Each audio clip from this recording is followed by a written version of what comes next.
They say that the smell of coffee is the best alarm clock ever. I hope that your coffee has already sunk in before reality does.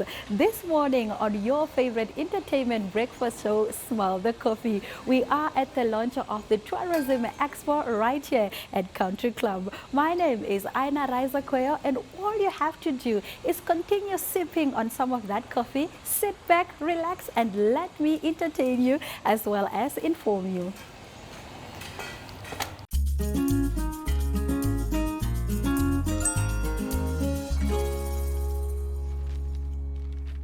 Now, in the news segment this morning, the headlines this week was the protest on Tuesday in solidarity with the Kavango communities after losing their appeal against Canadian oil giant Recon Africa. Recon Africa! Recon Africa! When do we want it? Now! When do we want it? Now! So we are standing here at the High Court. What is happening today?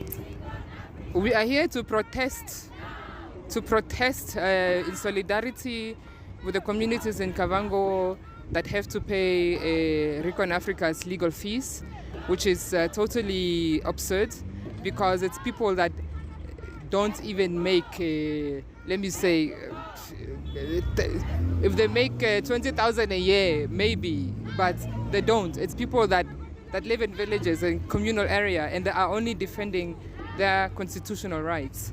But now the Namibian legal system is also violating their constitutional rights by allowing a company that has on many occasions intimidated our Namibian people, including myself. They have been, before they started, no one knew. No one knew that they were going to come. They just announced that they were going to come. So our environmental law does say that if you are going to drill or do any activity, you need to ask the people. So why did they lose the court case in the first place? Apparently on technical reasons. What technical reasons? Even the investors are now afraid because Recon Africa didn't find any oil. 3 wells, no oil, and now you want to drill 12 more. It feels like a state capture. This is what a state capture looks like. Because if the Namibian justice system cannot uphold the Namibian constitution and defend its people, then clearly it is a state capture. Were you hoping for more people to join the demonstration today? Yes, I was. But it's okay. We are here, our voices are here, and we don't care what they say. Who will elect them? Especially like the presidential elections. We are the people from Kavango who will stand in to elect them or to vote, to put our votes in for them to represent us or to be in the parliament. But if they are starting doing things like this, we will say, please, we are avoiding our right to go and vote because of this misleading and the tactics that they are using to see us like we are not human beings, we are not peoples. That is why they are bullying us. Yeah, they have to remember so that, and even Recon will go back to Canada, and we will remain in Namibia. Whatever damage that we are going to face here, the company will not be part of that consequences. It's only us. And the fellow Kavango who are also taking part to fight us for the good things that we are doing for the benefit of their grants. They have to remember that when the company will go, we will be with them here. I don't know now if they are going to escape the consequences or we are going to face it together. We organized this protest here today, and the reason we are here outside the High Court of Namibia is that the Kavango communities tried to appeal to the Ministry of Environment, to the Minister, to stop the exploration, to stop the drilling. That appeal has not been heard by the Minister. The Minister has been sitting on that one and also on another appeal put to the Minister by the Economic Social Justice Trust. Now, in our next story, the first anniversary for the Ukraine-Russia war was commemorated on the 24th of February, and this is according to Reuters report. Україна! Понад усе! Україна! Понад усе!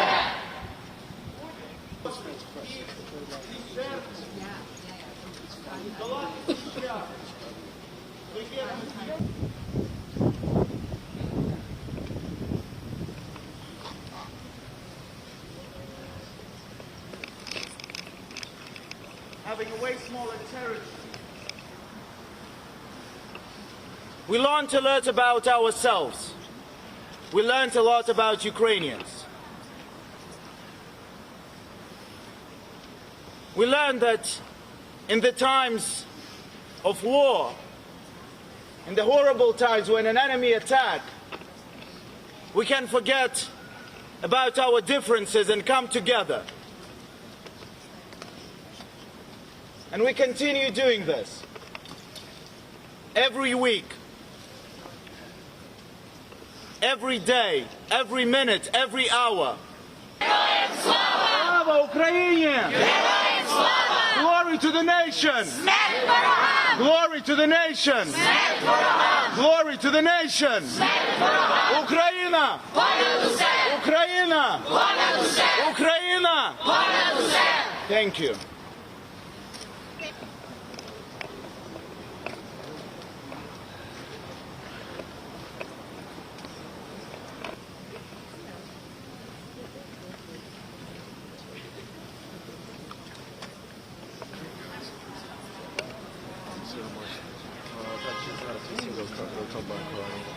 Hey, bro. Hey.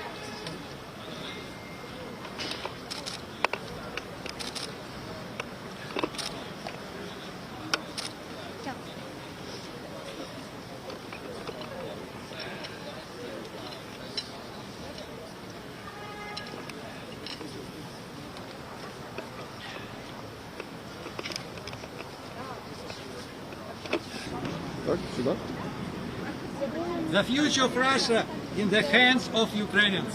Now I'm here because I was in jail, and now I believe in Russia. I want to say that future of free Russia in the hands of Ukrainians. Sorry for my English, but I speak from my heart. Thank you.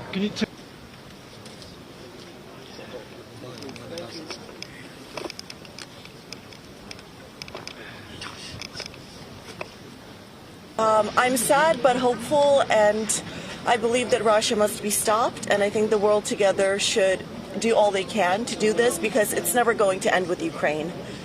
It's just the reality. It didn't end with Georgia, with Chechnya. It won't end with Ukraine if Putin isn't stopped.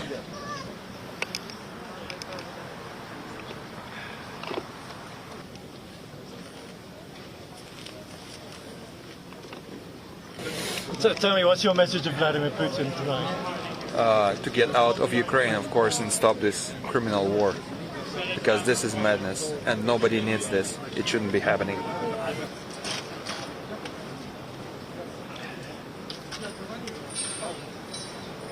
Heartbroken. I think I'm Russian, so I feel a lot of shame. And I feel a lot of shame for the American population who are moving their attention away from this war and claiming to be on the route to peace. Peace is not the route that we're going for. We're going for victory, and victory for Ukraine means victory for the US and for the world.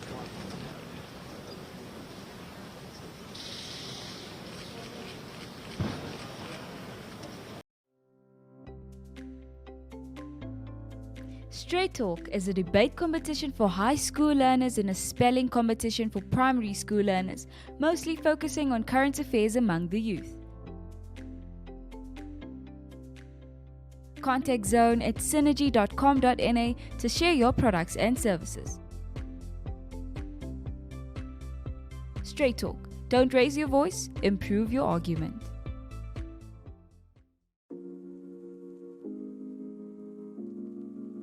Chill Sessions is an entertainment show that brings you the latest hit, fashion, and entertainment news.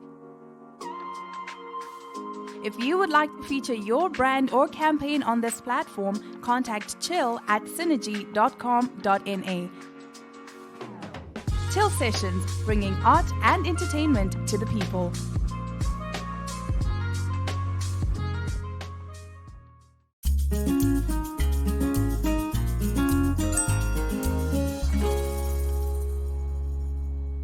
We are continuing the conversation about the Tourism Expo 2023, and right about now we are joined by Maggie Mbago, who is the Public Relations Executive of Namibia Media Holdings. Maggie, how are you? I'm fine. Thanks for having me. I love when you say Maggie Mbago.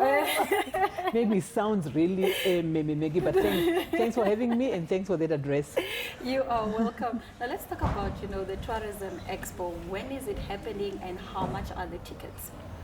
Wow, okay. Let me say first, we do not start with the cost first.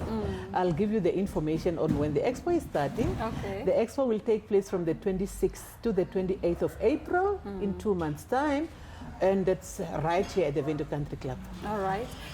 This is the Vento Country Club is a new venue for the Tourism Expo.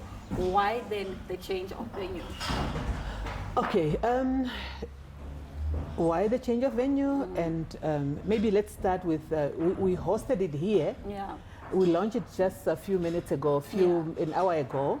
The launch was done by the Honorable Minister of Environment, Forestry and Tourism, Honorable Pohamba Shifeta. And why we kicked off with the launch here at the very venue where we are going to host the expo is for the tourism sector that are already familiar with the venue to look at the place and to feel the expo already at the beginning. Why the place? Why the venue? All over the years, the Tourism Expo has been taking place at the Vendo Showgrounds. Yeah. And we moved it to the SKW field. And now we are moving to the Vendo Country Club. Why the venue? This is a more intact venue. Okay. It gives you the real tourism theme, and it speaks to the theme for this year's expo, which is beyond borders. Okay. Because we want to have an expo that is less borders, where you can have conferencing and exhibition together, and this venue gives you just that. All right. Because when you look on your right-hand side, you have the whole beautiful grass where the exhibition can take place, and of course on our right, you've got the conferences where the conferencing and networking sessions will be taking place. The expo has been always a platform for the exhibition and networking ever since its inception, but we have realized that the venues that we have had does not give you that tourism-friendly venue where really all that can happen in that context of tourism. We are not saying the previous venue were a no-go, but we have held successful networking platforms and successful exhibitions over the past 23 years, I should say. Yeah. And we are just moving with the trend, and we are moving to more places that can really, you feel tourism when you are there and you are speaking to the event. And also growth is necessary. You can't stay in one place for too long.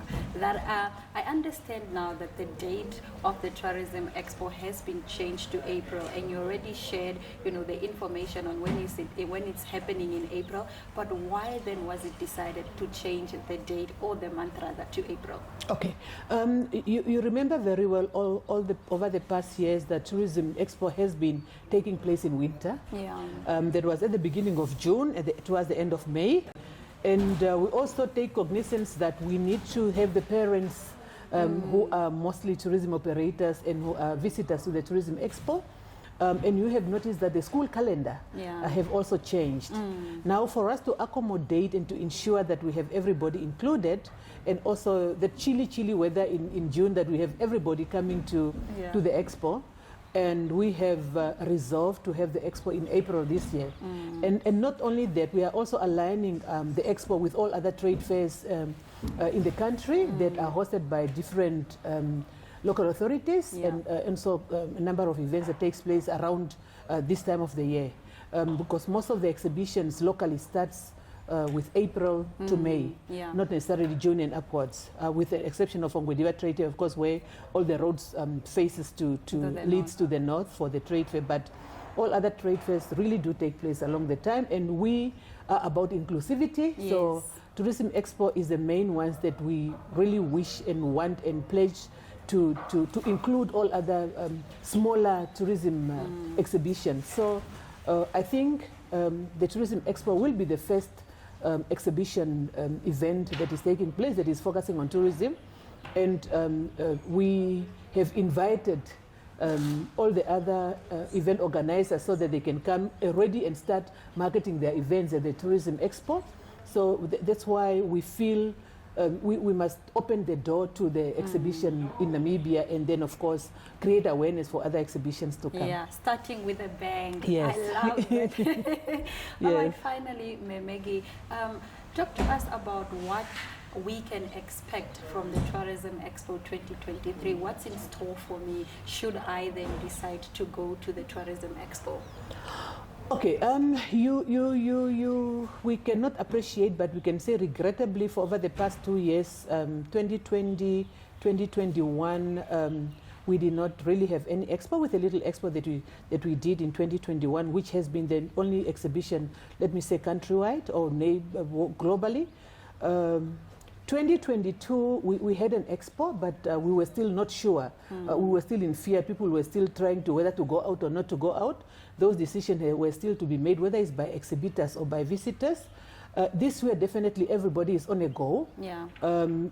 We are reviving the sector. We are reviving the sector in such a way that we are pleading for everybody to come to the Tourism Expo, being an exhibitor, all those that have tourism products to come and really exhibit and reassure the trade, reassure the industry that yes, we are up for business, and also reassure the travelers, both locally and internationally. We are again inviting or looking forward to the accommodation operators to come with special packages for Namibians.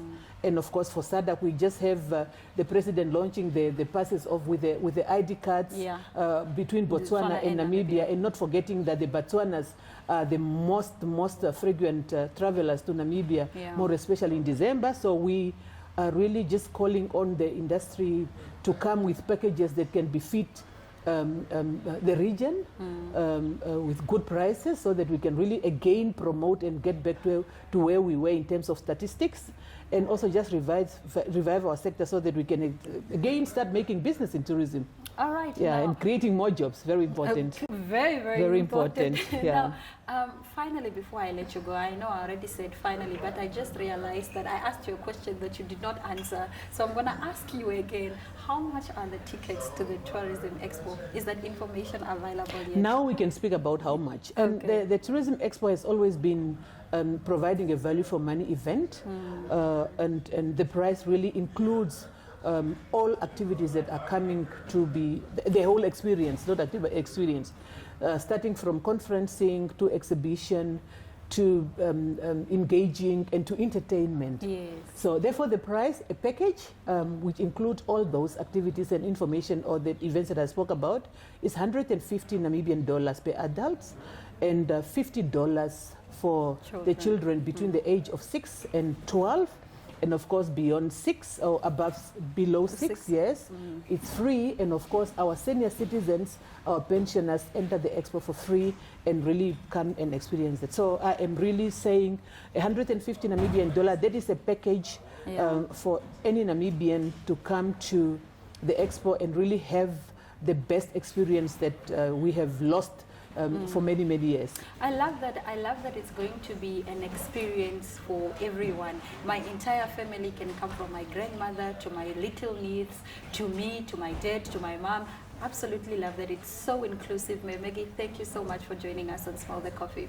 The pleasure is all mine, and thank you for having me. And I really once again just encourage and inviting the Namibians in the tourism industry to come and exhibit their products and services.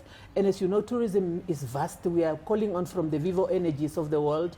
Those are the oil distributors, to the craft sellers, to the newspaper vendors, to everybody, because really tourism cuts across everybody in all sectors, so they must come and exhibit their products. Not forgetting you Namibians there, please bring your families, your relatives along and come and experience what Tourism Expo is. All right, and on that note, we'll be right back shortly with another exciting interview. Stay with us.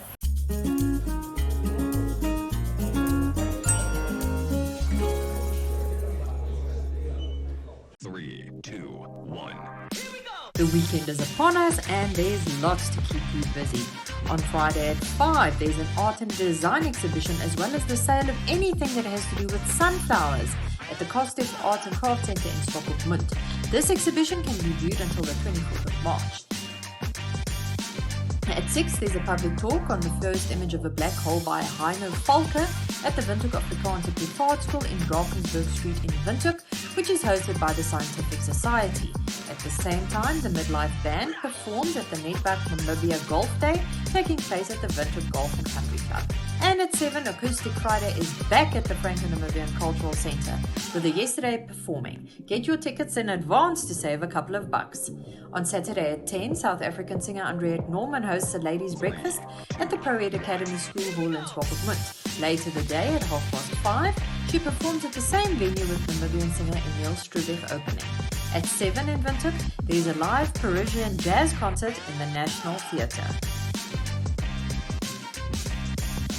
And if you haven't seen it yet, Namalfo Amutse and Candice Mouton are still hosting their side-by-side exhibition at the Village Opera House in Windhoek until the 1st of March, while Trevor Knott exhibits at the Bell House Atelier and Gallery until the 25th of March.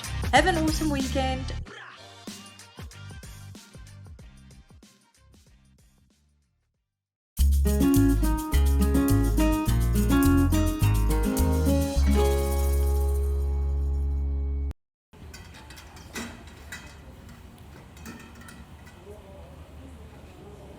Thank you very much for watching our show this morning. We'll see you again on Monday, same time, same place.